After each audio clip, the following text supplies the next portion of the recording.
She's gonna. I always eat lunch with my IT manager, Randy, and we're at lunch last week, and we use swap. I'm finally paying. You know, he pays. Usually, I pay the next time. I pull out my wallet, and he's, oh no! And somebody next to us in line says, "Oh, that's a horrible ID picture, like my driver's license." You were at the So they DMV. always, no, I'm eating lunch. Did This you get is to the keep your pre-story. own? I have to tell the pre-story. Just listen. My story.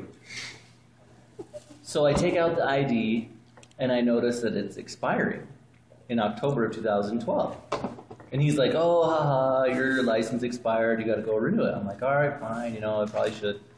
So I scheduled some time to get off work. Couldn't get off work. Couldn't get off work. Finally, I go today. Wait in line. Find out I had to get the proof of address. So I run to the library, print my proof of address from a bank statement, run back.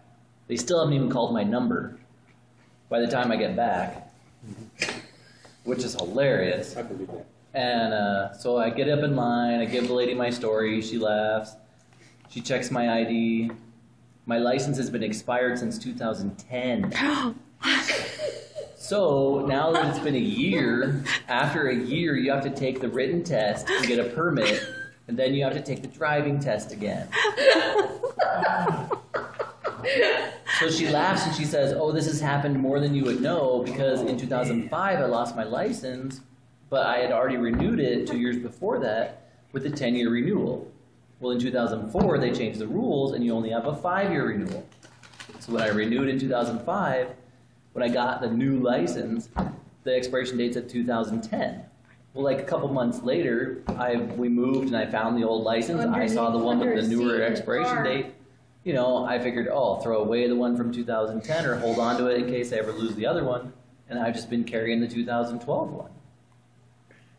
And it's no good. And it's invalid. Well, it's kind of like, you know, It's so in their system, it's invalid. But all it was lost to me. So if I found it, I don't know that it's invalid.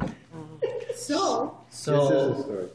it is. It's So, a good one. so It's a the good first lady I talked to enters all my information. I'm almost ready to pay, and her computer freezes. She says, "Oh, I'm sorry, I'm locked out. It's almost 5 o'clock.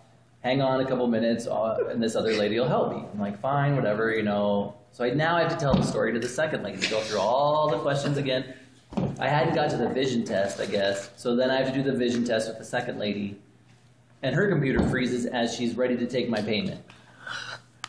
So then I have to wait for a third person.